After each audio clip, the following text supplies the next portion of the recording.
Hello students, तर nuclear फिजिक्सच्या सिरीजचं हे आहे लेक्चर नंबर 9.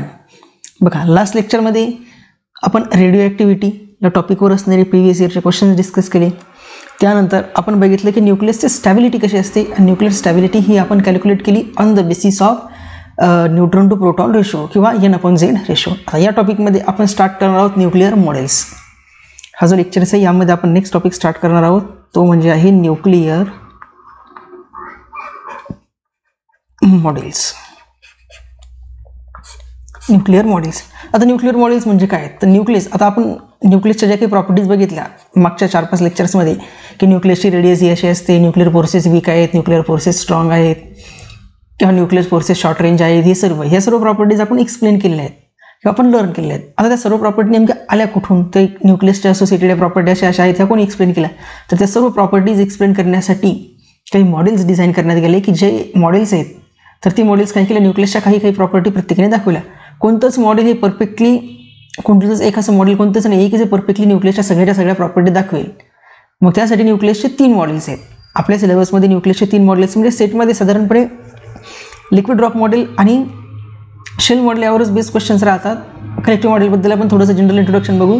न्यूक्लियर मॉडेल्समध्ये आपल्या सिलेबसमध्ये दिलेले 3 मॉडेल्स. न्यूक्लियर मॉडेल्समध्ये सिलेबसमध्ये दिलेले 3 मॉडेल्स. त्यामधले पहिलं आहे लिक्विड, पहिलं मॉडेल आहे लिक्विड ड्रॉप मॉडेल. सेकंड आहे nuclear shell model, nuclear shell model. आणि त्यानंतर थर्ड वन, तिसरं आहे collective model. Collective model, third one is collective model. आता तिन्ही मॉडेल्स जे, तर तिन्ही मॉडेल्सपैकी आपण काय करू, वन बाय वन एक मॉडेल डिस्कस करू. सगळ्यात पहिले बघू आपण लिक्विड ड्रॉप मॉडेल काय आहे, त्यानंतर बघू न्यूक्लियर शेल मॉडेल आणि त्यानंतर कलेक्टिव्ह मॉडेल. आता लिक्विड ड्रॉप मॉडेल, जसं की तुम्हाला दिसते की लिक्विड ड्रॉप मॉडेलमध्ये काय केलं होतं, अज्युम केलं होतं न्यूक्लियस जो आहे ते न्यूक्लियसचं कंपॅरिझन केलं होतं लिक्विड ड्रॉपसोबत. न्यूक्लियस जो आहे ते न्यूक्लियसचं लिक्विड ड्रॉप जो असतो, पाण्याचा थेंब. लिक्विड ड्रॉप म्हणजे काय, पाण्याचा थेंब. आता थेंब मराठीमध्ये कसं लिहिता, येस, पाण्याचा थेंब. ड्रॉप म्हणजे काय, थेंब. लिक्विड ड्रॉप, कोणत्या एखाद्या लिक्विडचा थेंबासारखं न्यूक्लियसला झूम केलं आणि त्यानंतर काही प्रॉपर्टी एक्सप्लेन केल्या. न्यूक्लियर शेल मॉडेलमध्ये जशा डिफरंट शेल्स असतात, K, L, M, N, ह्या शेल्स आहेत ज्या आपण ॲटॉमिक फिजिक्समध्ये लर्न केले आहेत, त्यासारखंच शेल मॉडेलसारखं स्ट्रक्चर न्यूक्लियसच्या आतमध्ये सुद्धा आहे असं शेल मॉडेलने एक्सप्लेन केलं. आणि कलेक्टिव्ह मॉडेल जे होतं, तर कलेक्टिव्ह मॉडेल हे लिक्विड ड्रॉप मॉडेल आणि न्यूक्लियर मॉडेल दोन्ही, न्यूक्लियर शेल मॉडेल दोन्हींचं काय होतं, कंबाईन इफेक्ट होता. दोन्हींचा काय होता, कंबाईन इफेक्ट. आता काय करू आपण, वन बाय वन एक मॉडेल काय करू, डिस्कस करू. त्या अगोदर आपण बघू सर्वात पहिलं लिक्विड ड्रॉप मॉडेल. ओके, सगळ्यात अगोदर बघू आपण liquid drop model. Liquid drop model पहिलं बघू आपण लिक्विड ड्रॉप मॉडेल. तर लिक्विड ड्रॉप मॉडेलमध्ये काय केलं होतं, लिक्विड ड्रॉप मॉडेलमध्ये ज्यांनी कोणी लिक्विड ड्रॉप मॉडेल डिझाईन केलं, तर भरपूर जणांच्या कंबाईन इफेक्टचा स्टडी होता. तर यांनी काय केलं, न्यूक्लियस जो आहे तो न्यूक्लियसला अनालॉगस अज्युम केलं टू बी लिक्विड ड्रॉप. यांनी काय केलं, न्यूक्लियस त्यांनी काय केलं, न्यूक्लियस इज इक्विव्हॅलंट टू, म्हणून आपण nucleus is equivalent to liquid drop. म्हणजे न्यूक्लियस जो आहे तो न्यूक्लियस एका लिक्विडच्या ड्रॉपसारखा आहे असं त्यांनी अज्युम केलं. आणि त्यानंतर न्यूक्लियसच्या प्रॉपर्टीज त्यांनी एक्सप्लेन करण्याचा प्रयत्न केला. त्यानंतर काय केलं, न्यूक्लियसच्या ज्या काही बाकीच्या प्रॉपर्टीज आहेत त्या प्रॉपर्टीज त्यांनी एक्सप्लेन केल्या. ओके, आता लिक्विड ड्रॉप मॉडेल जो आहे, लिक्विड ड्रॉप मॉडेलने न्यूक्लियसच्या फक्त खालील काही प्रॉपर्टी एक्सप्लेन केल्या, ज्या प्रॉपर्टी आपण अगोदर लिहून घेऊ आणि नंतर अज्युम करू किंवा कॅल्क्युलेट करून बघू की लिक्विड ड्रॉप मॉडेलने त्या व्हॅल्यूज किंवा त्या व्हॅल्यूज किंवा त्या ज्या प्रॉपर्टीज न्यूक्लियसच्या त्या कशा पद्धतीने एक्सप्लेन केल्या. आता लिक्विड ड्रॉप मॉडेलने ज्या प्रॉपर्टी न्यूक्लियसच्या एक्सप्लेन केल्या, त्यामध्ये पहिली प्रॉपर्टी न्यूक्लियसची जी लिक्विड ड्रॉप मॉडेल एक्सप्लेन करू शकला तो म्हणजे nuclear density is constant. Nuclear density is constant. Nuclear density is constant असते, ही property liquid drop model explain करू शकला. येस. त्यानंतर सेकंड प्रॉपर्टी जी आहे की न्यूक्लियर फोर्सेस शॉर्ट रेंज असतात. Nuclear forces are short range, ही प्रॉपर्टी सुद्धा लिक्विड ड्रॉप मॉडेलने एक्सप्लेन केली. त्यानंतर थर्ड प्रॉपर्टी जी आहे ती थर्ड प्रॉपर्टी होती की nuclear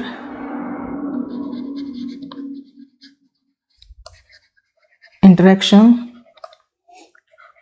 is only with nearest neighboured. म्हणजे न्यूक्लियस जी आहे ते न्यूक्लियसच्या आतमध्ये असणारे न्यूक्लियॉन्स त्याच्या आजूबाजूमध्ये असणाऱ्या न्यूक्लियॉन्ससोबतच इंटरॅक्ट करतात. ही जी नियरेस्ट नेबरिंग इंटरॅक्शनची प्रॉपर्टी आहे ही सुद्धा लिक्विड ड्रॉप मॉडेलने एक्सप्लेन केली. आणि त्यानंतर चौथी जी प्रॉपर्टी आहे ती म्हणजे binding energy. Binding energy is required to, binding energy काय असते, ही बाइंडिंग एनर्जी ही रिक्वायर्ड एनर्जी असते to break nucleus, to break nucleus into its constituent, हे चार प्रॉपर्टीज आहेत. ह्या चार प्रॉपर्टीज लिक्विड ड्रॉप मॉडेलने न्यूक्लियसच्या असोसिएटेड एक्सप्लेन केल्या. मग यासाठी लिक्विड ड्रॉप मॉडेलने अजम्पशन्स केलं होतं की काय, की nucleus is equivalent to liquid drop. मग यामध्ये जर आपण असं लिहिलं काय की if we assuming nucleus is equivalent to the liquid drop, if you are assuming nucleus is equivalent to liquid drop, मग आपण काय करू, एक एक प्रॉपर्टी याची एक्सप्लेन करू. लिक्विड ड्रॉप जो की कसा असतो, liquid drop which is incompressible. Liquid drop जो कसा घ्यायचा, incompressible, which is compressible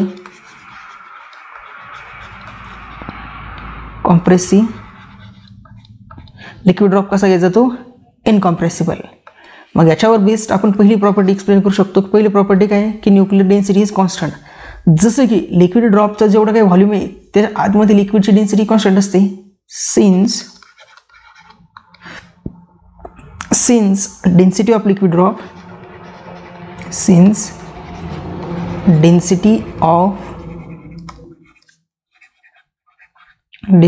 liquid drop is constant. जसं की लिक्विड ड्रॉप, आता बघा तुम्ही जर असं अज्यूम केलं की हा एखादा सरफेस आहे आणि ह्या सरफेसवर तुम्ही असं लिक्विडचा ड्रॉप ठेवलेला आहे, तर आपल्याला माहिती आहे हा जो रिजन आहे एवढा लिक्विड ड्रॉपचा, ह्या लिक्विड ड्रॉपच्या आतमध्ये हे जो पार्ट आहे इथे लिक्विडची डेन्सिटी कशी असते, कॉन्स्टंट असते. मग लिक्विडच्या ड्रॉपची जर डेन्सिटी कॉन्स्टंट आहे, सिमिलर वेन आपण काय सांगू शकतो, न्यूक्लियस लिक्विड ड्रॉप आपण इक्विव्हॅलंट कन्सिडर केला कशासोबत, न्यूक्लियस सोबत. तर न्यूक्लियसची डेन्सिटी पण कशी आहे, constant. Since density of liquid is constant, then equivalently the density of nucleus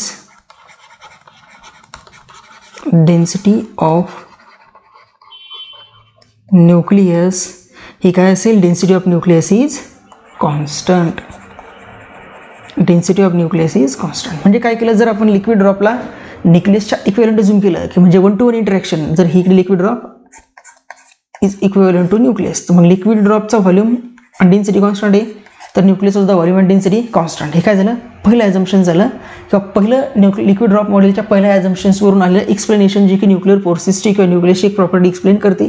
त्यानंतर दुसरी प्रॉपर्टी काय, आपण बघितले की न्यूक्लियर फोर्सेस इथे सांगितली दुसरी प्रॉपर्टी की न्यूक्लियर फोर्सेस शॉर्ट रेंज आहे. न्यूक्लियर फोर्सेस कसे आहेत, शॉर्ट रेंज. तर आपल्याला माहिती आहे लिक्विड ड्रॉप मॉलिक्यूलमध्ये कोणते फोर्सेस असतात, तर वन डर वाल्स. आपल्याला माहिती आहे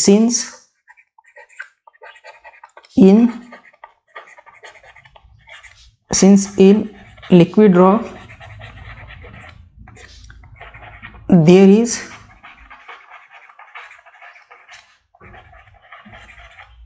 van der Waals force of interaction. कारण लिक्विड ड्रॉप म्हटल्यानंतर लिक्विड ड्रॉपमध्ये कोणते इंटरॅक्शन्स असतात, तर लिक्विड ड्रॉपमध्ये असतात van der Waals force of interaction. आणि जे van der Waals force of interaction कसे आहेत, short range.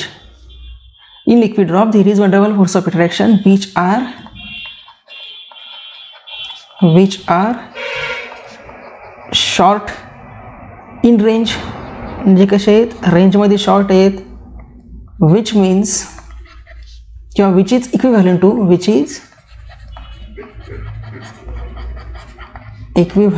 to the short range of nuclear force. म्हणजे जर आपण हा लिक्विड ड्रॉप जर झूम केला तर लिक्विड ड्रॉपमध्ये हे जे दोन मॉलिक्युल्स आहे, या दोन मॉलिक्युल्समध्ये कोणता फोर्स असतो लिक्विडच्या, तर वंडरवाल्स फोर्स, जो की कसा आहे वंडरवाल फोर्स शॉर्ट रेंज. मग सिमिलर वेनं न्यूक्लियस जो आहे, या न्यूक्लियसमध्ये हा एक प्रोटॉन आणि हा एक न्यूट्रॉन आहे, तर या प्रोटॉन आणि न्यूट्रॉनमध्ये असतो न्यूक्लिअर फोर्स. प्रोटॉन आणि न्यूट्रॉनमध्ये कोणता फोर्स आहे, न्यूक्लिअर फोर्स, आणि तो पण कसा आहे शॉर्ट रेंज, तो पण कसा आहे शॉर्ट रेंज. म्हणून लिक्विड ड्रॉप मॉडेलने काय केलं, शॉर्ट रेंज ऑफ न्यूक्लिअर फोर्सेसचं हे जे एक्सपान्शन आहे की न्यूक्लियसमध्ये असणारे फोर्सेस शॉर्ट रेंज आहे, हे कशाच्या इक्विव्हॅलेंटली एक्सप्लेन केलं, तर लिक्विड ड्रॉप मॉडेलचा यूज करून आपण काय करतो, न्यूक्लिअर फोर्सेस शॉर्ट रेंज असतात याचं प्रॉपर एक्सप्लेनेशन देत असतो. आणि हे कोणी दिलं, लिक्विड ड्रॉप मॉडेलनुसार. त्यानंतर तिसरं जे एक्सप्लेनेशन होतं काय, की बघा लिक्विड ड्रॉप मॉडेलमध्ये काय इंटरॅक्शन हे फक्त नियरेस्ट नेबरहूड ॲटम सोबतच असतं. लिक्विड ड्रॉपमध्ये सर इंटरॅक्शन एका साईडसोबत आहे, नियरेस्ट नेबरहूड सोबत. तसं आपल्याला माहिती आहे, since in liquid drop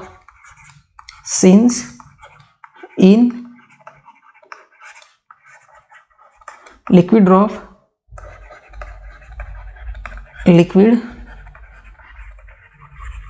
molecules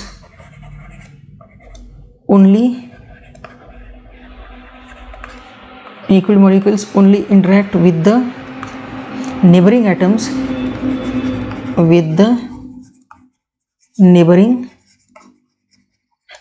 किंवा मॉलिक्युल्स. लिक्विड ड्रॉपमध्ये जे काही लिक्विडचे मॉलिक्युल्स आहेत ते काय करतात, त्याच्या नियरेस्ट नेबरिंग असणारे न्यूक्लियस मॉलिक्युल सोबत त्याच्या, समजा लिक्विड ड्रॉप जर आपण झूम केला तर लिक्विड ड्रॉपमध्ये जे काही लिक्विड ड्रॉप ज्या मॉलिक्युल्सपासून बनला असेल त्या मॉलिक्युल्स काय करतील, त्याच्या जवळपास असणारे जे काही न्यूक्लियस असतील त्यांच्यासोबत इंटरॅक्ट करतील. मग सिमिलर प्रॉपर्टी सुद्धा न्यूक्लियसची, की न्यूक्लियसमध्ये जर इथे प्रोटॉन आहे आणि त्याच्या शेजारी जर इथे न्यूट्रॉन आहे तर दोन्हीमध्येच इंटरॅक्शन असेल, शेजारी परत प्रोटॉन आहे तर दोन प्रोटॉनमध्ये इंटरॅक्शन असेल. जसं की लिक्विड ड्रॉपमध्ये जे काही लिक्विडचे मॉलिक्युल्स आहेत ते त्याच्या नियरेस्ट नेबरहूड सोबत इंटरॅक्शन करतात. Since in liquid drop liquid molecules only interact with the neighboring atoms or molecules. In similar way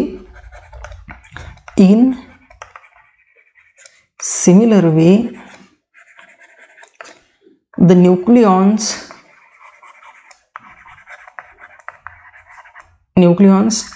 inside the nucleus only interact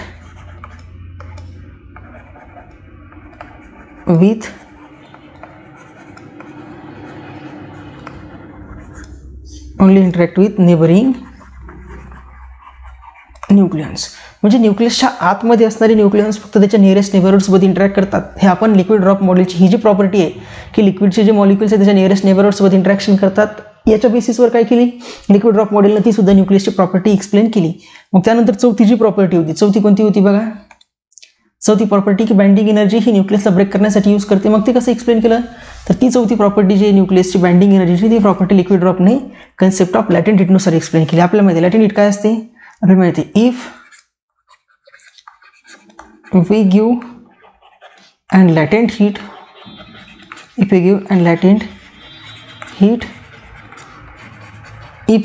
heat to the nucleus किंवा liquid drop, न्यूक्लियसची property explain करायची पण liquid ड्रॉपच्या बेसवर. जर आपण काय केलं, लॅटेंट heat जर का लिक्विडला दिली, if we give and latent heat to the liquid, then all the molecules of liquid get evaporate. All the molecules of liquid get evaporated. कारण लॅटेंट हीटमध्ये काय होतं, लॅटेंट हीटमध्ये होतो फेस चेंज. लॅटेंट हीट जी येते लॅटेंट हीटमध्ये काय होतं, फक्त फेस चेंज.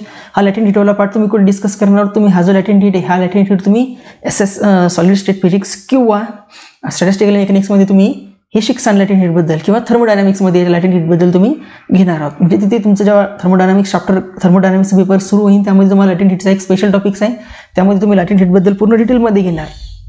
जे काही सर मी घेत असेल तर मी, किंवा ते सर घेत असतील तर ते, जे कोणी घेईल त्यामध्ये लॅटेंट हीटबद्दल तुम्हाला तिथे डिटेलमध्ये सांगितलेलं जाईल. इथे एवढं लक्षात ठेवायचं की लॅटेंट हीट जर आपण एखाद्या लिक्विड मॉलिक्यूलला दिली, किंवा एखादा लिक्विड गॅस आहे किंवा एखादा लिक्विड ड्रॉप आहे, लिक्विड गॅस नाही, लिक्विड टू गॅस कन्व्हर्सेशन हे लॅटेंट हीटने होते. म्हणजे बघा आता याला तुम्हाला डायरेक्टली कळणार नाही, तर अज्यूम करा हा एखादा लिक्विड आहे, हे काय आहे,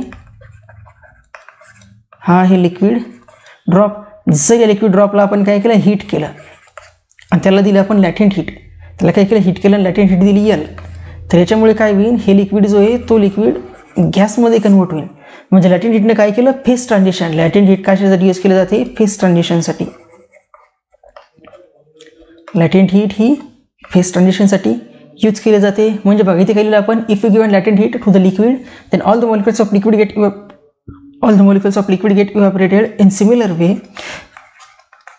in similar way the binding energy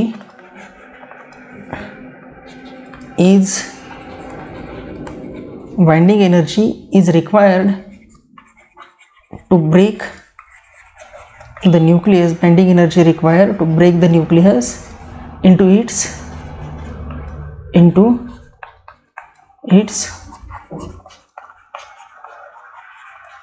constituents.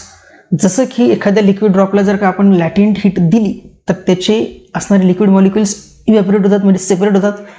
Similar वेने जशी आपण न्यूक्लियसला बाइंडिंग एनर्जी देतो तशी न्यूक्लियसमध्ये असणारे न्यूक्लियन्स पण काय होतात, सेपरेट होतात. हे एक्सप्लेन केलं लिक्विड ड्रॉप मॉडेलनं न्यूक्लियसच्या 4 प्रॉपर्टीज बाय अज्युमिंग की nucleus is equivalent to liquid drop. म्हणून बघा वंडरबॉल फोर्सेसनं आपण शॉर्ट रेंज एक्सप्लेन केलं, बट न्यूक्लिअर फोर्सेस जे असतात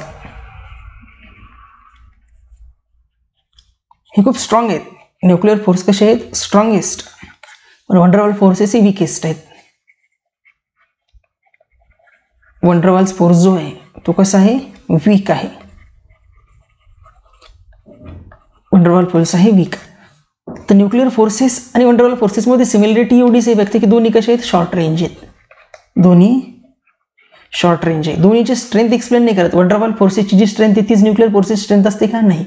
तर वंडरवॉल फोर्सेस आणि न्यूक्लिअर फोर्सेसमध्ये आपण फक्त शॉर्ट रेंज हीच प्रॉपर्टी न्यूक्लियसची एक्सप्लेन केलेली आहे. तुम्ही मग हे नाही सांगू शकत की वंडरवॉल फोर्सेस हे तर वीकेस्ट असतात आणि न्यूक्लिअर फोर्सेस तर स्ट्रॉंगेस्ट आहे, मग कसं काय, नाही.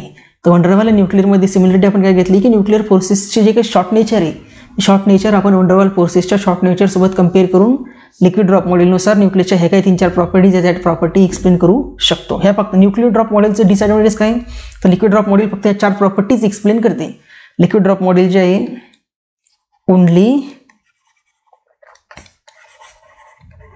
only these 4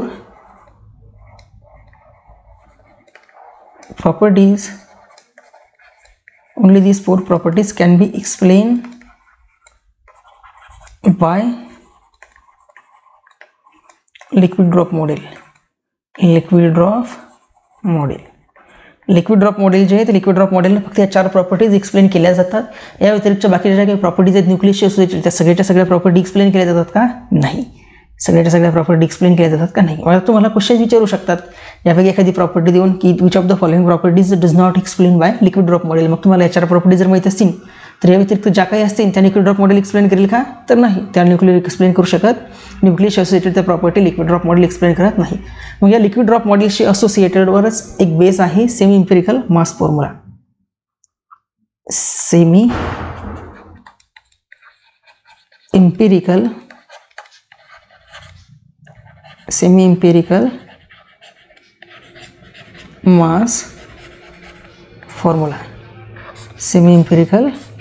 mass formula. Semi empirical mass formula. आता सेमी इम्पेरिकल मास फॉर्म्युला कशासाठी यूज केला जातो, तर बाइंडिंग एनर्जी एक्सप्लेन करण्यासाठी.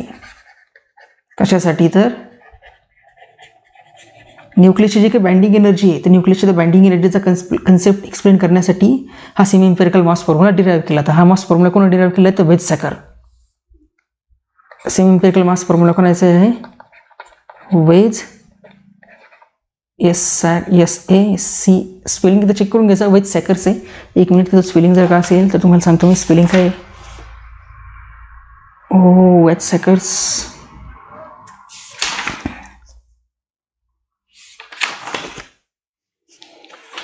ठीक आहे, Weizsäckers याचं नाव एकदा तुम्ही चेक करून घ्या. Weizsäckers प्रोनाऊन्सिएशन माहिती आता नेमकं एक्सपान्शन कसं आहे, डब्ल्यू पासून सुरुवात होती याची, वैज WIS झेड येते, वैज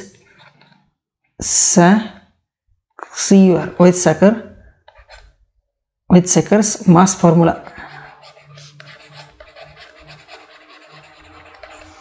एकदा नाव चेक करून घ्यायचं, Weizsäckers हे बरोबर आहे का, नसेल तर बरोबर एखादा इंटरनेटवर सर्च करून करेक्ट नाव लिहून घ्यायचं. हा जो सेमी एम्पिरिकल मास फॉर्म्युला आहे कोणी दिला, ह्या Weizsäckerने. मग सेमी एम्पिरिकल मास फॉर्म्युल्यामध्ये डिफरंट टर्म्स आहेत. सेमी एम्पिरिकल मास फॉर्म्युल्यामध्ये एकच टर्म आहे का, नाही. तर त्यामधल्या डिफरंट टर्म्समध्ये आपण एक एक टर्म्स घेऊ. त्यापैकी पहिली टर्म्स आहे ती म्हणजे आहे volume energy. Volume energy denote केली जाते EV नुसार. व्हॉल्यूम एनर्जी जी काही डिनोट केली जाते EV नुसार.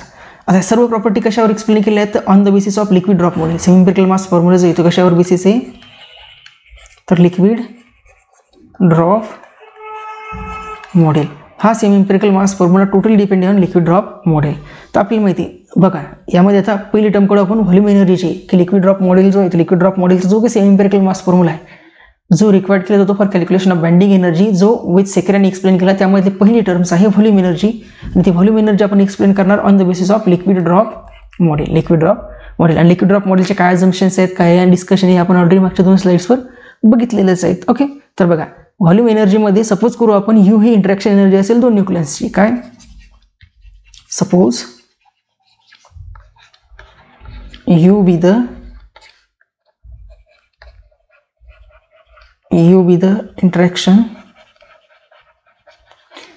interaction energy of 2 nucleons. म्हणजे हा एक न्यूक्लियॉन्स आणि हा एक न्यूक्लियॉन्स असेल, दोन्ही एकमेकांना इंटरॅक्ट करत असतील तर त्या इंटरॅक्शनची एनर्जी जर का U असेल, आता दोन्हीची इंटरॅक्शन एनर्जी U आहे, तर एकाचं कंट्रीब्युशन किती असेल, U/2. U with the interaction energy of 2 nucleons, then the contribution of each, then the contribution of each nucleus is U/2. जर 2 न्यूक्लियसच्या इंटरॅक्शनची एनर्जी जर U असेल तर एकाचं कंट्रीब्युशन अर्धा असलं पाहिजे. येस, बट आपल्याला माहिती आहे की न्यूक्लियसची डेन्सिटी कशी आहे, खूप स्ट्रॉंग आहे. न्यूक्लियर डेन्सिटी खूप स्ट्रॉंग आहे किंवा कॉन्स्टंट आहे, आणि न्यूक्लियस फक्त त्याच्या नियरेस्ट नेबर सोबत इंटरॅक्ट करतात. जर आपण अज्यूम केलं, if we assume highly densed, जर आपण अज्यूम केलं, if we assume highly densed packing, then any nucleus किंवा any nucleons interact only with 12 neighboring nucleons. जर आपण न्यूक्लियसची खूप क्लोज पॅक अरेंजमेंट जरी अज्यूम केली तर एक न्यूक्लियन्स मॅक्सिमम 12 नेबरिंग न्यूक्लियन्स सोबतच इंटरॅक्ट करू शकतो. त्या व्यतिरिक्त इंटरॅक्शन असेल का नाही. मग एका न्यूक्लियसचं टोटल न्यूक्लियर एनर्जीमध्ये किंवा टोटल व्हॉल्यूम एनर्जीमध्ये कंट्रीब्युशन किती असेल, तर बघा एका इंटरॅक्शनमध्ये U/2, अशा टोटल इंटरॅक्शन किती आहे, 12. मग टोटल एनर्जी किती असेल कंट्रीब्युशनची, 6U. ही 6U काय असेल, total contribution of volume energy by one nucleon, एका न्यूक्लियनचं टोटल कंट्रीब्युशन व्हॉल्यूम एनर्जी जे आहे 6U. मग असे टोटल किती न्यूक्लियन्स असतील न्यूक्लियसमध्ये, A. जर आपण अज्यूम केलं काय, if the nucleus contain A nucleon, then total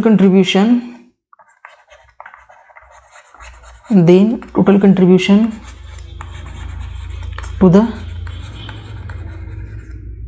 volume energy total contribution to volume energy म्हणजे EV इज इक्वल टू असेल energy of one nucleon, energy of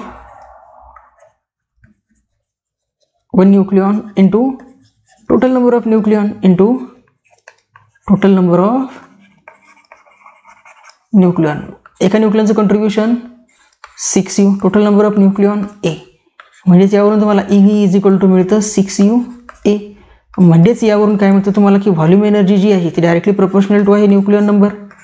volume energy जी आहे सेमी इम्पेरिकल मास फॉर्म्युल्यामध्ये ती nucleon नंबरला directly proportional आहे. मग याला जर का आपण प्रोपोर्शनॅलिटी सिम्बॉल जर का हटवला तर काय मिळेल तुम्हाला, हा मिळेल EV इंटू A. मग EV काय मिळतं तुम्हाला, व्हॉल्यूम एनर्जी कॉन्स्टंट. EV मिळतो तुम्हाला व्हॉल्यूम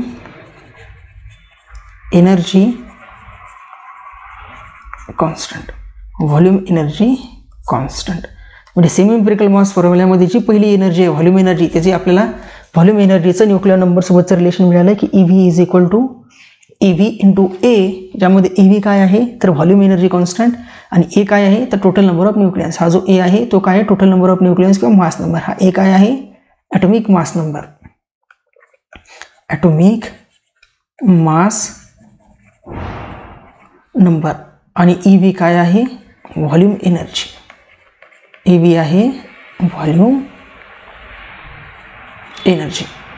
म्हणजे व्हॉल्यूम एनर्जीचं डेरिवेशन हे व्हॉल्यूम एनर्जीचं हे जे एक्सप्रेशन आहे हे आपण कशा पद्धतीने कॅल्क्युलेट केलं तर हे इक्वेशन आपण कॅल्क्युलेट केलं बाय युझिंग किंवा by assuming nucleus to be liquid drop. ही झाली पहिली टर्म सेमी इम्पेरिकल मास फॉर्म्युल्यामधली जी झाली व्हॉल्यूम एनर्जी. त्यानंतर दुसरी टर्म्स आहे ती आहे सरफेस एनर्जी. सरफेस एनर्जी दुसरी टर्म आहे सरफेस एनर्जी, जी डिनोट केली जाते ES ने, जी डिनोट केली जाते ES ने. आता बघा, लिक्विडचा सरफेस एरिया जेवढा जास्त असेल तेवढं मोठं सरफेस एनर्जीचं कंट्रीब्युशन. ऑब्वियसली की सरफेस एरिया जेवढा मोठा तेवढे सरफेस एनर्जीचं कंट्रीब्युशन मोठं. मग लिक्विड ड्रॉप आपण करू शकतो according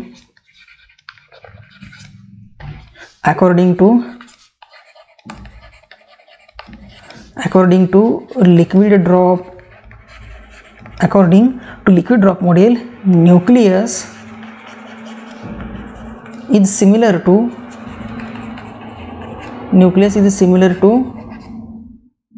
liquid drop.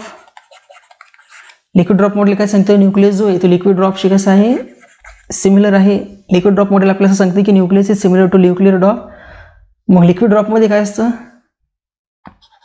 Hence the surface tension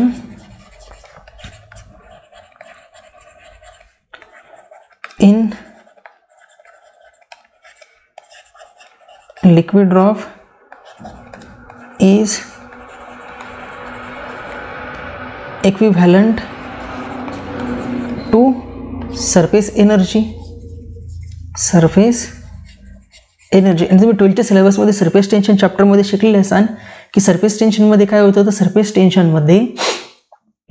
tension कुठल्या एखाद्या लिक्विडचं काय करतं, त्याला मिनिमम सरफेस एरिया म्हणजे सरफेस एनर्जीला रिड्यूस करण्याचं काम करतं surface tension.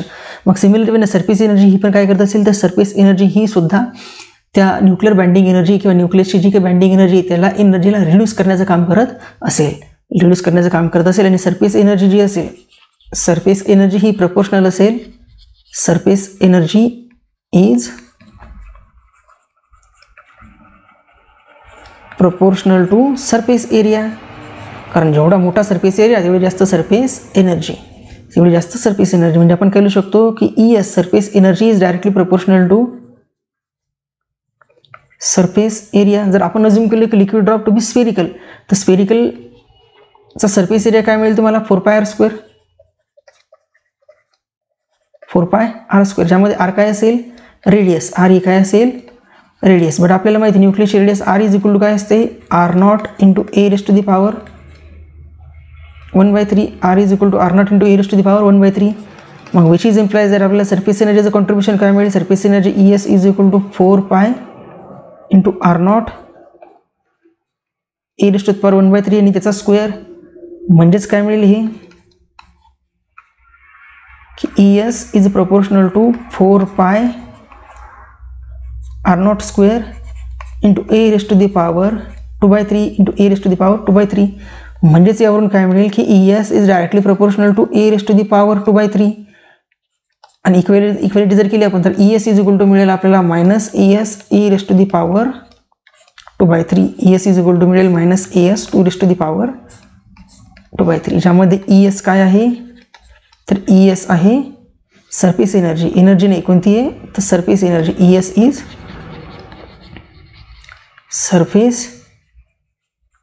ES is surface energy आणि AS काय आहे surface energy constant. AS is surface energy constant. आणि निगेटिव्ह साईन जे आहे ते निगेटिव्ह साईन काय डिनोट करते. Negative sign indicated that surface energy reduces the binding energy of nucleus. Reduces the binding energy of nucleus. कुठला एखादा nucleus असेल तर त्या न्यूक्लियसची सरफेस एनर्जी जी आहे ती सरफेस एनर्जी काय करते त्याच्या बाइंडिंग एनर्जीला रिड्यूस करण्याचं काम करते. मग याच्यानुसार जर आपण हे काढले की surface energy per unit nucleon तर काय मिळेल ती आपल्याला की minus AS into e⁻²⁵ upon e⁻²⁵ जर एने डिवाइड केला आपण तर काय मिळेल e⁻²⁵ अपॉन ए जर केला तर हा ए जाईन वरती म्हणजे काय मिळेल आपल्याला मायनस AS e⁻⁻1 म्हणजे हा मिळेल e⁻⁻⁴ e⁻⁻⁴ कारण हे जर वरती गेला तर मायनस 2/3 - 1 काय मिळेल e⁻⁻⁴. म्हणजेच इथे आपण आणखी हे लिहू शकतो की surface energy per unit nucleon which is equal to minus AS upon e⁻⁻⁴ minus e⁻⁻⁴ हा सुद्धा फॉर्म्युला काय आहे इम्पॉर्टंट आहे. Contribution of surface energy per unit nucleon. तुम्हाला असं विचारू शकतात MCQच्या फॉर्मॅटमध्ये की surface energy per unit nucleon is proportional to e⁻n. मग what is the value of n. मग तुम्हाला तिथे सांगता आलं पाहिजे की n ची व्हॅल्यू किती आहे. आणि दुसरा एक सिग्निफिकन्स की निगेटिव्ह साईन काय डिनोट करते इथे की निगेटिव्ह साईन हे असं डिनोट करते की सरफेस एनर्जी जी आहे ती सरफेस एनर्जी काय करते की न्यूक्लियसची असणारी बाइंडिंग एनर्जीला रिड्यूस करण्याचं काम करते. हे झालं दोन एनर्जीचं कॉन्ट्रीब्युशन. त्यानंतर तिसरी एनर्जी आहे C जी की काय आहे कुलम एनर्जी. तिसरी एनर्जी आहे C जी आहे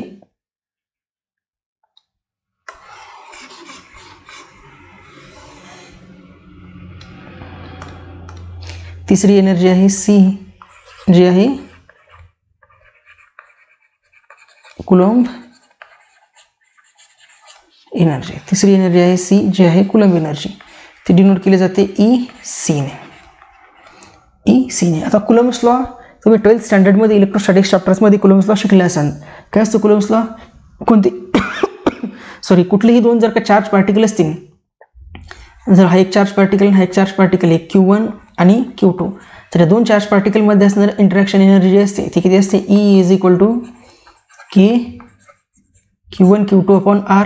जर दोन्हीमधलं सेपरेशन R असेल तर ही काय असते दोन्ही पार्टिकल्समधली इंटरॅक्शन एनर्जी. सिमिलर वे न्यूक्लियसच्या आतमध्ये काय आहेत कोणते चार्ज पार्टिकल आहेत प्रोटॉन. न्यूक्लियसच्या आतमध्ये कोणते चार्ज पार्टिकल आहेत प्रोटॉन. मग आता प्रोटॉन म्हणजे दोन लाईक चार्जेस आपल्याला माहिती आहे लाईक चार्जेस काय करतात रिपेल करतात. म्हणजेच कुलम्ब्स एनर्जी पण काय करत असेल तर न्यूक्लियर एनर्जीला किंवा न्यूक्लियस बाइंडिंग एनर्जीला रिड्यूस करण्याचं काम करत असेल. कोणती एनर्जी कुलम्ब्स एनर्जी. तर बघा आपण काय म्हणू शकतो की कुलम्ब्स लॉच्या अकॉर्डिंग काय सांगू आपण की according to Coulomb's law according to Coulomb's law, the charge particle inside the nucleus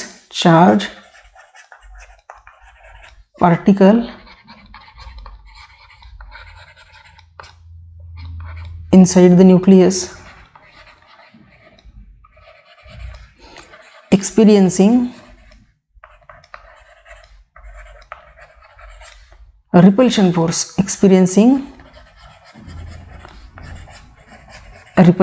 force Coulomb's law काय सांगितले की न्यूक्लियसच्या आतमध्ये जे काही चार्ज पार्टिकल आहेत एकमेकांना काय करतात रिपेल म्हणजे न्यूक्लियसच्या आतमध्ये असणारे न्यूक्लियन्स एकमेकांना रिपल्सिव्ह फोर्स एक्झर्ट करतायत. आपल्याला माहिती आहे न्यूक्लियसमध्ये जर आपण अज्यूम केलं की Z प्रोटॉन्स आहे काय केलं if we assume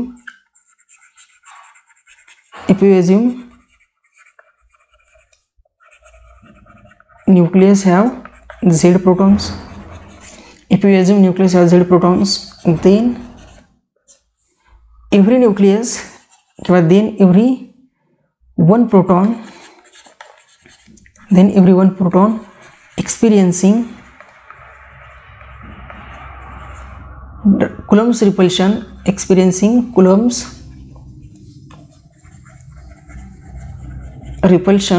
due to, जर बघा झेड प्रोटॉन असतील तर झेडपैकी एक जो प्रोटॉन आहे तो उरलेल्या Z-1 प्रोटॉनपासून रिपल्शन एक्सपिरियन्स करत असेल. Yes, if we assuming nucleus has Z proton, then every one proton experiencing Coulomb's repulsion due to remaining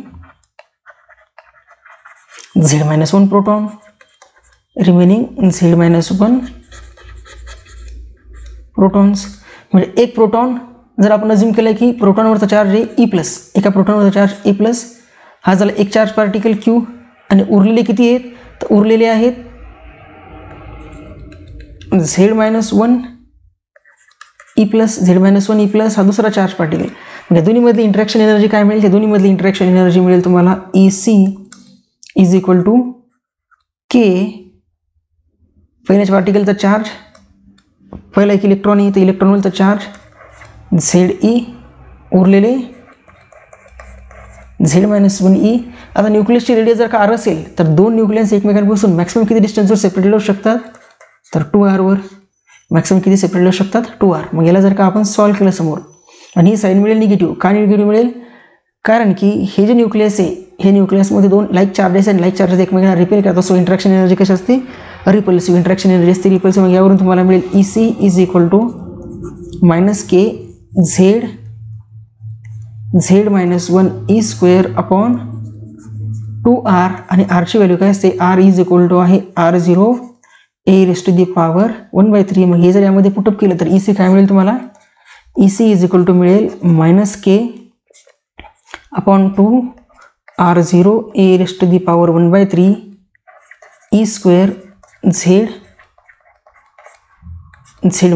E² Z-1, which is implies that EC is directly proportional to Z-1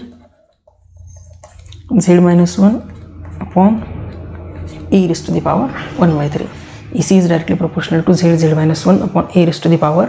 मग हे काय मिळालं तुम्हाला, volume एनर्जीचं contribution, volume एनर्जीचं आणि कोणतं Coulomb's एनर्जीचं contribution in semi empirical mass formula. मग याला जर का आपण लिहिलं व्यवस्थित तर काय मिळेल, EC is equal to AC Z-1 upon e⁻⁴. AC Z-1 upon e⁻⁴, ज्यामध्ये EC काय असेल, EC असेल कुलम्स एनर्जी, EC आहे कुलम्स एनर्जी, आणि AC जो आहे तो काय असेल, Coulomb's constant, Coulomb's energy constant. हे झाले तीन एनर्जी. पहिली काढली आपण volume energy, second one is surface energy, and this third one is Coulomb's energy. त्यानंतर फोर्थ व्हॅल्यू आहे ती म्हणजे असिमेट्रिक एनर्जी. असिमेट्रिक एनर्जी जी असते E A म्हणजे असिमेट्रिक एनर्जी. आता आपल्याला माहिती न्यूक्लियस, प्रत्येक एका न्यूक्लियसमध्ये असणारे number of neutrons, number of protons हे इक्वल आहेत का, नाही. कारण आपण बघितलं की न्यूट्रॉन्स आणि प्रोटॉन्समध्ये काय तर डिफरन्सेस आहेत, की काही न्यूक्लियसमध्ये नंबर ऑफ प्रोटॉन जास्त असतात, काही न्यूक्लियसमध्ये नंबर ऑफ न्यूट्रॉन जास्त असतात. मग ह्या न्यूक्लियसमध्ये असणाऱ्या न्यूट्रॉन आणि प्रोटॉन नंबरमध्ये जे काही असिमेट्रिक नेचर आहे, न्यूक्लियसमध्ये असणाऱ्या नंबर ऑफ प्रोटॉन्स आणि न्यूट्रॉन्समध्ये असणाऱ्या असिमेट्रिक नेचरमुळे काय होते, तर मग ही असिमेट्रिक एनर्जी अराईज होते. असिमेट्रिक एनर्जी कशामुळे अराईज होते, तर यामध्ये लिहू आपण due to asymmetric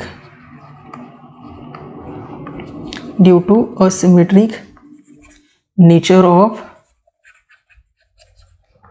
neutrons and protons inside the nucleus. न्यूक्लियसच्या आतमध्ये असणाऱ्या न्यूट्रॉन आणि प्रोटॉन नंबरच्या असिमेट्रिक नेचरमुळे काय होतं, तर asymmetric energy is arises. Asymmetric energy is arises. आणि असिमेट्रिक एनर्जी जी आहे ती असिमेट्रिक एनर्जी ही प्रपोर्शनल असते. The asymmetric energy is proportional. आता हे एक्सपेरिमेंटल ऑब्झर्व झालेलं आहे. Asymmetric energy is proportional to n minus Z square, ज्यामध्ये n काय आहे नंबर ऑफ न्यूट्रॉन्स आणि Z is number of protons. Asymmetric energy जी आहे काय होती नंबर ऑफ न्यूट्रॉन्स आणि नंबर ऑफ प्रोटॉन्सच्या डिफरन्स जो आहे त्याला प्रोपोर्शनल असते. बट आपल्याला माहिती आहे but as A increases n minus Z increases. So in order to reduce the contribution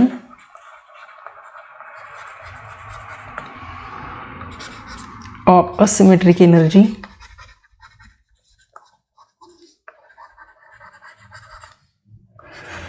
it is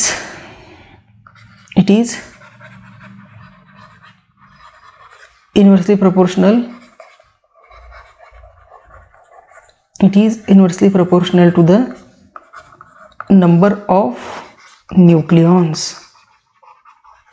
inside nucleus. Number of nucleons inside nucleus. म्हणजेच काय तर असिमेट्रिक एनर्जी जी आहे ती asymmetric energy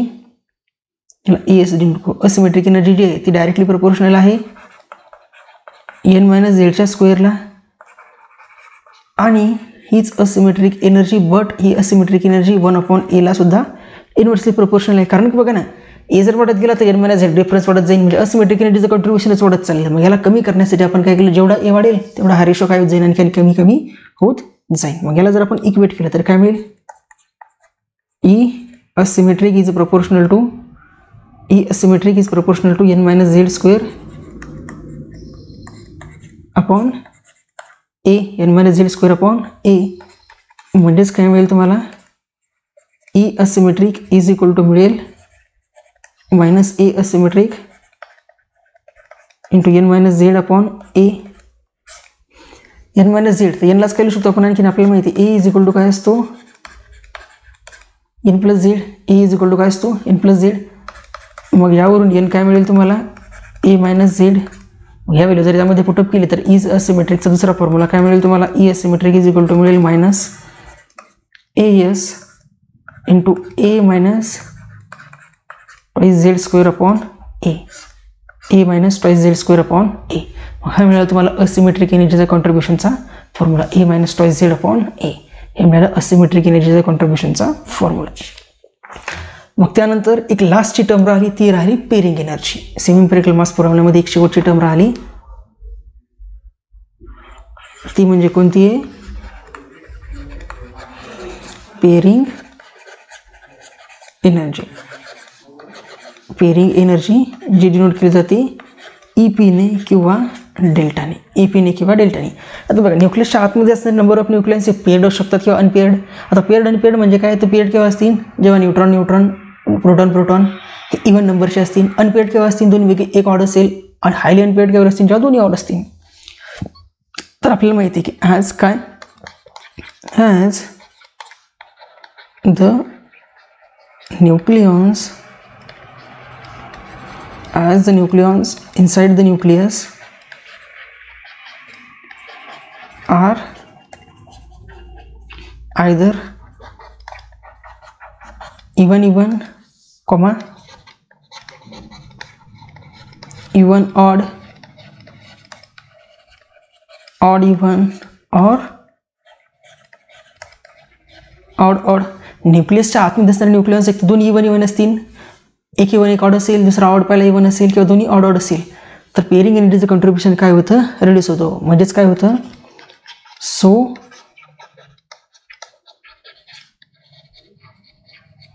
pairing energy is introduced which reduced or gain the binding energy of nucleus. म्हणजे आपण असं म्हणू शकत नाही पेअरिंग एनर्जी ही बाइंडिंग एनर्जीला वाढवू शकते आणि पेअरिंग एनर्जी बाइंडिंग एनर्जीला कमी करू शकते. मग आता पेअरिंग एनर्जीची व्हॅल्यू बघा, ईपीच्या 3 व्हॅल्यूज आपल्याकडे. ईपीच्या काय आहेत? 3 व्हॅल्यूज आहेत.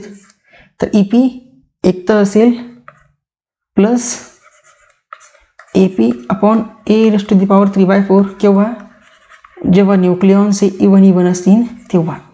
याचीच व्हॅल्यू असेल 0 केव्हा? एक तर ते आयदर इवन ऑड और ऑड इवन असतील तेव्हा, इवन ऑड और ऑड इवन असतील तेव्हा. आणि याचीच व्हॅल्यू असेल -AP अपॉन A⁴ जेव्हा दोन्ही न्यूक्लियन्स कसे असतील? ऑड असतील तेव्हा. दोन्ही न्यूक्लियन्स ऑड असतील तेव्हा. मग हे तुमचं पेअरिंग एनर्जीचं कॉन्ट्रीब्युशन. पेअरिंग एनर्जीचं कॉन्ट्रीब्युशन. सो आपण काय केलं तर सर्वच्या सर्व 5 एनर्जीज कॅल्क्युलेट केल्या. आता आपण बघू सेमी एम्पिरिकल मास फॉर्म्युला बाइंडिंग एनर्जीचा. सो टोटल एनर्जी काय मिळेल? So total energy of the nucleus, जे की काय असेल? बाइंडिंग एनर्जी, जी इक्वल असेल बाइंडिंग एनर्जी पहिली असेल volume energy plus surface energy plus Coulomb's energy plus asymmetric energy plus pairing energy. मग यामध्ये जर सर्व व्हॅल्यूज आपण तशा ॲज इट इज पुटअप केला तर बघा, व्हॉल्यूम एनर्जी काय होती? AB × A. सरफेस एनर्जी होती -AS × A⁴ -AS × A⁴ Coulomb's energy होती -AC × Z-1 upon A⁴ asymmetric energy काय होती? असिमेट्रिक एनर्जी होती A asymmetric × A-2Z² upon A. आणि कुलम एनर्जी जी आहे किंवा पेअरिंग एनर्जी जी आहे ती पेअरिंग एनर्जी आपण प्लस मायनस डेल्टा डिनोट करू. प्लस मायनस डेल्टा म्हणजे का? एकदा जर ते पेअर्ड असतील म्हणजे इवन असतील तर प्लस येईल, इवन ऑड असतील तर मायनस येईल. आणि डेल्टाची व्हॅल्यू काय असेल? तर डेल्टाची व्हॅल्यू असेल तुमची AP अपॉन A⁴ A⁴ हे काय तुमचं पेअरिंग एनर्जी. ही आहे पेअरिंग एनर्जी. हे आहे पेअरिंग एनर्जी. आणि बाइंडिंग एनर्जीला आपण डिनोट करू B. बाइंडिंग एनर्जीला डिनोट करू B. जर binding energy per unit nucleon जर काढली आपण B अपॉन A तर काय मिळेल? इथे AB हा मिळेल AS अपॉन A⁴ हा मिळेल -AC Z-1 अपॉन A⁴ 3/4 1/3 काय बनेल? 4/3 हा मिळेल A asymmetric A-2Z² upon A² आणि हा मिळेल plus minus delta upon A. मग हा जो फॉर्म्युला आहे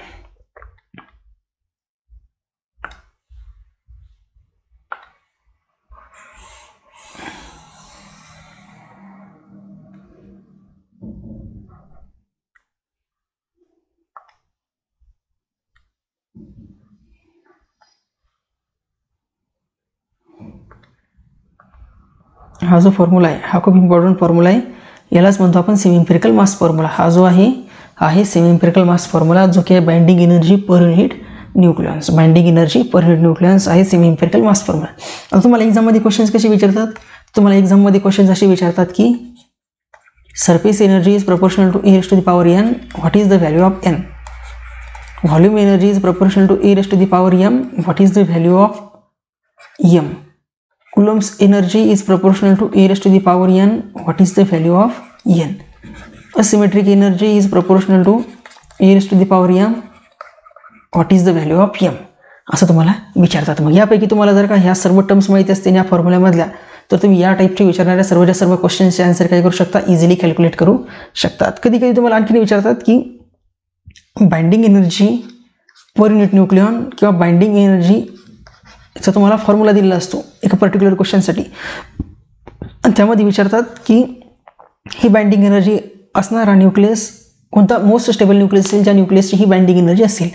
कोणता असा मोस्ट स्टेबल न्यूक्लियस असेल ज्या न्यूक्लियसची बाइंडिंग एनर्जी असेल. तर काय करायचं? फॉर स्टेबल न्यूक्लियस जेव्हा कधी तुम्हाला स्टेबल न्यूक्लियस विचारेल किंवा फॉर स्टेबल झेड काय? फॉर स्टेबल झेड बाइंडिंग एनर्जीचा with respect to Z derivative घ्यायचा 0. बाइंडिंग एनर्जीचा with respect to Z derivative घ्यायचा 0. आणि तुम्ही जशी मॅक्सिमा आणि मिनिमा कॅल्क्युलेट करता, मॅक्सिमा और मिनिमा कॅल्क्युलेट करता त्या पद्धतीने सॉल्व्ह करायचं आहे. आता बघा स्टेबल झेड म्हणजे काय असेल तर झेडची अशी व्हॅल्यू असेल ज्यावर बी कसा असेल मिनिमम असेल. कारण स्टेबल झेड काय असेल मिनिमम. म्हणजे पहिलं काय करायचं डीबी आपण डी झेडची व्हॅल्यू 0 घ्यायची, मग त्यावरून जो तुम्हाला झेड मिळेल तो काय असेल स्टेबल झेड असेल. त्यावरून तुम्हाला काय मिळेल स्टेबल झेड. किंवा तुम्हाला विचारतात की बाइंडिंग एनर्जी असणारा कोणता मोस्ट स्टेबल आयसोटोप असेल. मग आयसोटोप म्हणजे काय त्याचा झेड नंबर सेम असेल बट न्यूक्लियर नंबर वेगवेगळा असेल. मग तुम्ही त्याला व्यवस्थित या फॉर्म्युल्यामध्ये व्हॅल्यू पुटअप करून जर सॉल्व्ह केलं तर तुम्हाला काय होईल त्याचं व्यवस्थित पद्धतीने आन्सर मिळेल. त्याचं काय होईल व्यवस्थित पद्धतीने तुम्ही जर जो फॉर्म्युला तुम्हाला दिलेला आहे क्वेश्चन्समध्ये. आता आपण काय करू पुढच्या लेक्चरमध्ये प्रिव्हियस इयरचे क्वेश्चन घेऊ, जेणेकरून काय तुम्हाला अजून मी काही सांगितलेला टॉपिक आहे हे प्रपोर्शन कसं आहे, याचं प्रपोर्शन कसं आहे, याचं प्रपोर्शन कसं किंवा मोस्ट स्टेबल झेड कसं, या सर्व गोष्टी कशा कॅल्क्युलेट करायच्या हे काय मोर क्लिअरली समजेल. हे कधी आता जेव्हा आपण 10 नंबरचं लेक्चर घेऊ समोरचं त्यामध्ये तुम्हाला या गोष्टी क्लिअर होतील. समोरच्या लेक्चरमध्ये आपण प्रिव्हियस इयरचे या binding energy per unit nucleon किंवा सेमी इम्पेरिकल मास फॉर्म्युला याच्या कंट्रीब्युशनचे असणारे जे काही प्रिव्हियस इयरचे क्वेश्चन्स आहेत ते क्वेश्चन्स घेऊ. त्यानंतर बाइंडिंग एनर्जी पर युनिट न्यूक्लियॉनचा जो आपण फॉर्म्युला काढला विथ सेकर्स फॉर्म्युला किंवा सेमी इम्पेरिकल मास फॉर्म्युला तर त्याचा आपण ग्राफ प्लॉट करू आणि त्या ग्राफवरून मग काय करू न्यूक्लियसचं वेगवेगळ्या न्यूक्लियसचं स्टॅबिलिटी एक्सप्लेन करू. कोणाची बाइंडिंग एनर्जी जास्त आहे, कोणाची बाइंडिंग एनर्जी कमी आहे. मग त्या बाइंडिंग एनर्जीच्या कर्ववरूनच मी तुम्हाला न्यूक्लियर फिजनबद्दल थोडंफार इंट्रोडक्शन सांगून देईन. मग त्यानंतर बाइंडिंग एनर्जी पर युनिट न्यूक्लियॉन्सचे किंवा लिक्विड ड्रॉप मॉडेलचे काही डिसएडव्हान्टेजेस आहेत ते डिसएडव्हान्टेजेस आपण डिस्कस करू. मग त्यानंतर न्यूक्लियसचे असोसिएटेड असणाऱ्या ज्या काही properties liquid drop model explain करू शकले नाही मग त्या प्रॉपर्टी एक्सप्लेन करण्यासाठी जो विंडो मिळाला. कारण काय होतं असतं कोणत्या एखाद्या मॉडेलला जर फेल्युअर झाले, सपोज करा आता एखादा पर्सन याने काय केलं हे लिक्विड ड्रॉप मॉडेल एक्सप्लेन केलं. लिक्विड ड्रॉप मॉडेलमध्ये काही फेल्युअर्स आले, या लिक्विड ड्रॉप मॉडेलमध्ये काय झाले काही फेल्युअर्स आले. मग ह्या फेल्युअर्सला ओव्हरकम करण्यासाठी काय केलं एक दुसऱ्या पर्सनने काय केलं शेल मॉडेल एक्सप्लेन केलं. काय केलं शेल मॉडेल एक्सप्लेन. मग शेल मॉडेलमध्ये आपण शेल मॉडेलबद्दलच्या पूर्ण डिस्कस करू. त्या अगोदर आपण लिक्विड ड्रॉप मॉडेलबद्दल काही आलेले प्रिव्हियस इयरचे क्वेश्चन्स घेऊ. सेमी इम्पेरिकल मास फॉर्म्युलावर बेस्ड लिक्विड ड्रॉप मॉडेलचे फेल्युअर्स बघू आणि लिक्विड ड्रॉप मॉडेलच्या फेल्युअरचे ॲडव्हान्टेजेस घेऊन मग आपण बघू की शेल मॉडेल कशा पद्धतीने एक्सप्लेन केलेलं आहे. ओके ठीक आहे, चला भेटू मग नेक्स्ट लेक्चरमध्ये. थँक्यू.